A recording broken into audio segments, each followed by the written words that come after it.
Good time zone, everyone, and welcome to my first ever podcast review for Fallout 1 from Interpay Productions, released on October 10th, 1997, the very first Fallout game in the Fallout IP.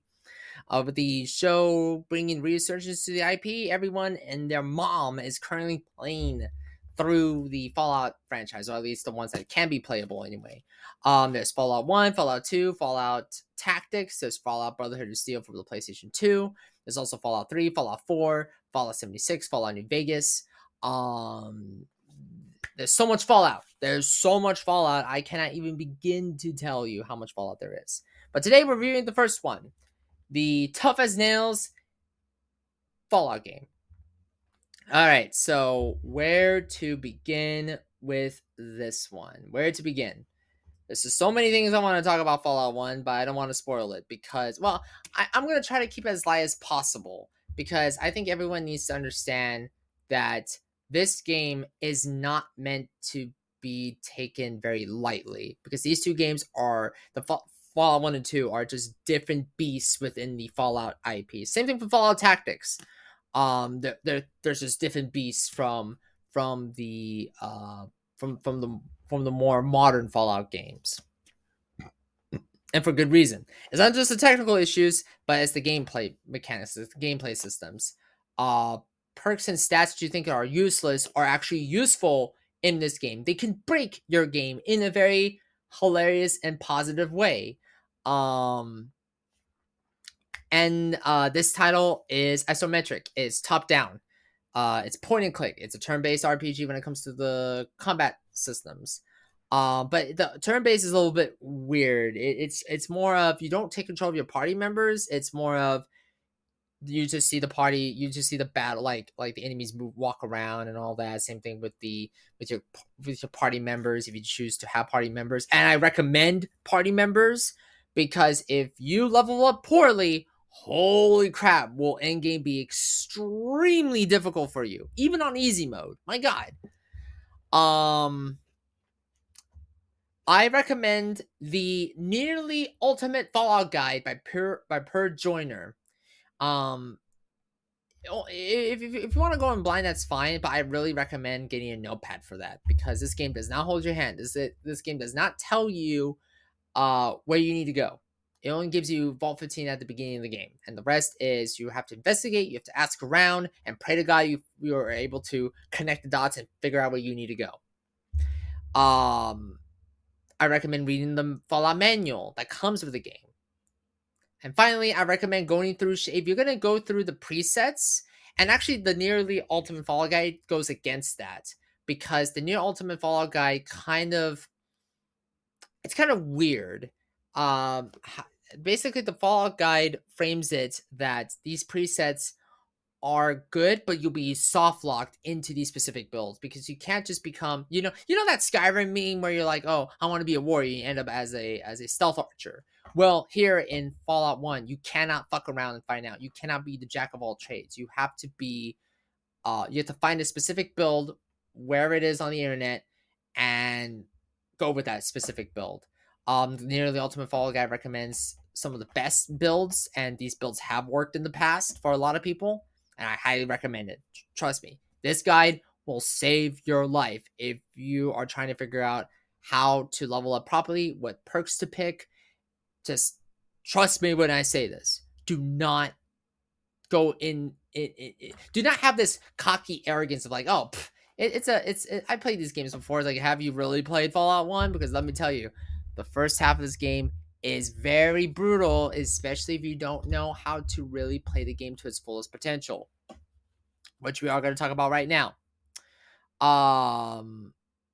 In the first half of Fallout 1's story plot, you have to find a water chip.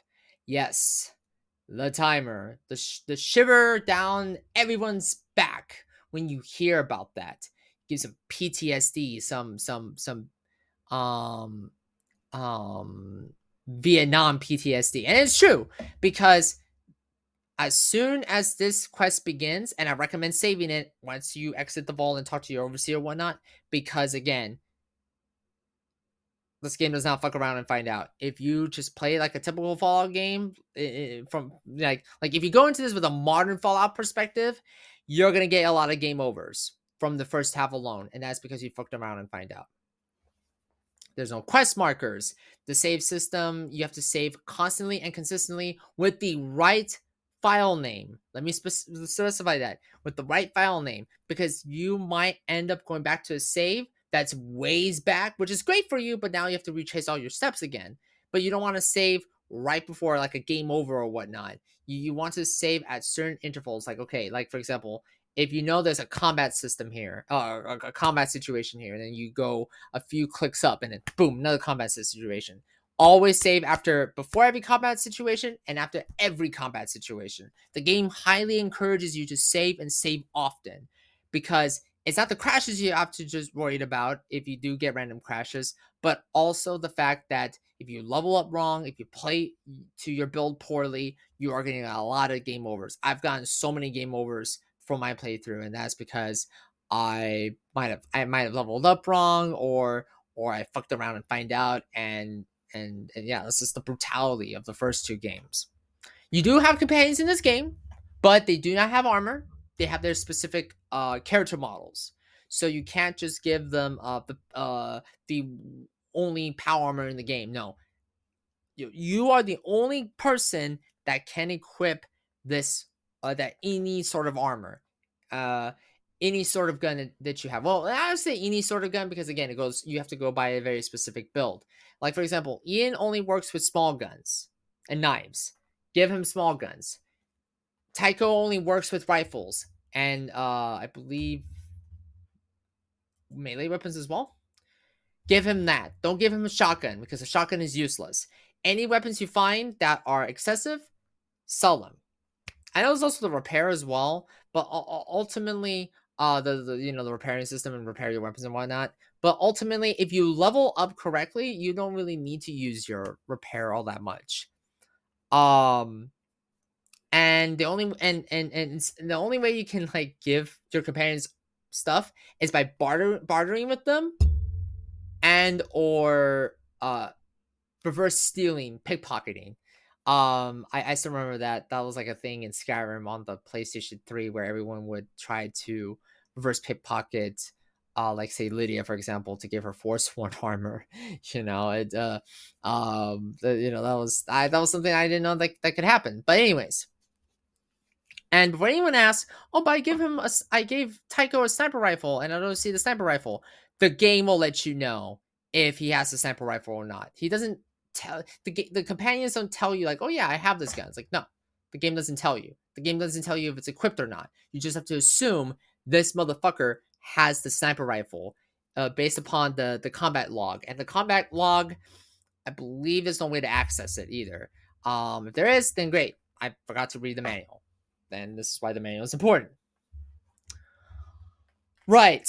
So let's talk about the second half of the game, because I think the second half of the game is also important to talk about. So after you get your water chip, the water chip for your vault, you have to deal with the super mutant threat. This second half does not have a timer, but just because you're the most badass looking motherfucker in town doesn't necessarily mean you can walk all over the super mutant threat. These super mutants have big ass guns, like a rocket launcher, like a flamer, like a plasma minigun. I forgot the name of it because it was also in Fallout New Vegas. I forgot the name of those guns. But these guns can one shot you. They will take down your companions in one shot. Yes, you can use the bats all you want to, but the super mutant threat, much like the Deathclaw quest for the Fargo traders in the hub, these are extremely brutal enemies. These are tanky enemies. If you can get through the super mutant to one super mutant encounter, you have truly made it in Fallout 1. This game kind of encourages you in the second half to do whatever you want with it. Yeah, some quests will be locked off, obviously, but at the same time, though, if you play it very smartly, you can get to the water chip location within the 150-day limit without having to worry that, oh my god, I totally fucked around and find out, and now it's almost game over. It's like, no, you only fuck around and find out in the first half if you play this like a modern Fallout game. Then we come to the second half where you can actually play like a modern Fallout game because and I say it because it's weird. It's like wait, you said but hold on. The second half doesn't have a timer. It has a quote unquote day timer. I believe up to like 500 400 days, right? The 400 comes in if you have like a water caravan that leads you back to your vault, but the game doesn't specifically show you this. It only tells you that you have less than 400 days to complete the overall game. And that's why I don't recommend doing the caravan, especially if you're new to Fallout. You can do the caravan on your second run through because now you know, like, okay, now I know where everything is at. I don't have to worry about stressing myself out, right? But even if you are still worried about the gameplay a bit, then keep playing it smart before you start being a bit more before you start looking for more challenge to your playthrough of Fallout 1. If you can, and oh my god, the visual storytelling, the voice acting, the writing is so well done. Like these characters are so memorable. Like the final boss was just like, oh my god, this is very terrible. Like my god, like you something about Bethesda's villains, they just don't appeal to me like the first like the villains in Fallout 1 and 2. And I haven't even played the second one, you know. And yeah, you can say like, oh, but you know, they're you know, what about the antagonist from Fallout 3? It's like, yeah, I know he's a famous voice actor, but again, it's the writing. It comes down to the writing. It comes down to the believability of these characters. Why do you think Fallout New Vegas is so popular, and why people always prefer Fallout New Vegas over Bethesda games? Yes, those Fallout games are amazing under the Bethesda umbrella, but when you look at the antagonist, when you look at the characters in Fallout New Vegas, that's cinema quality versus. And yeah, there's some memorable characters in Fallout 3 and Fallout 4. The Fallout 4 companions are just spectacularly amazing. But then you look at Starfield and you're like, where was the passion? You know? And yeah, there's some memorable moments in Fallout 76 too, but it's Fallout 76 is a different beast on its own as well, being the multiplayer Fallout game. But um if you overlook if you can overlook the technical issues of the random clashes due to the memory leakage or just how old the game is, if you overlook that, if you play the game smart and to the guide's recommendations of, hey, go for these specific builds, don't go for the presets because these presets are soft locking you into these characters. If you do all this, if you do all of this, if you play it smartly, if you don't look at the presets, you go for your custom build, and just you know, you will have fun with Fallout 1. It will take time, trial and error, and a lot of saves, and a lot of long nights, and a lot of long days, and afternoons, and evenings, and all that shit. But it is definitely worth the ride. It is definitely worth the ride, and I recommend it. And like the outcomes too, you really feel like you did something too. Which is why people prefer New Vegas over Fallout 3, 4, and even 76, even though 76 is a multiplayer game. But with that said, that is the end of this review. So how would I score it? How would I rate it? Well, if you overlook the technical issues and you play the game smart and you just have patience with this game, I would say it's a 7, 8 out of 10. I can't give it a 10 out of 10 because of just how like outdated the gameplay is. You know, and that's a shame because I want to give it a 10, but maybe back then I would give it a 10 or maybe at least an 8 or 9, but or solid 8 or 9, but it's kind of shifting between a 7 and an 8. Just because of the the different elements from the modern Fallout games. I really hope you enjoy this video game review. I know it's my first one. Obviously, it's scuff as all hell, and that's totally fine. Live and learn, right? And all that good stuff. I will be back probably tomorrow for, or I should say I'll probably be back. Um, I don't know why I'm talking like I don't know why I said that when I'm not even streaming. Um, Tomorrow will be the mid-season review for the Fallout TV show. As I go through, I'm gonna binge watch episodes 1 through 4, and then talk about episodes 1 through 4, and give my mid-season review score of the show, and then yeah, I will see you all on the next episode. If you enjoyed the podcast, leave a like, comment, and subscribe on the YouTube channel. And if you're listening on Spotify, give the podcast a follow. Give the podcast a follow, and I'll see you all next time. War never changes. Unless you're trying to make a beeline for the exit. Bye bye.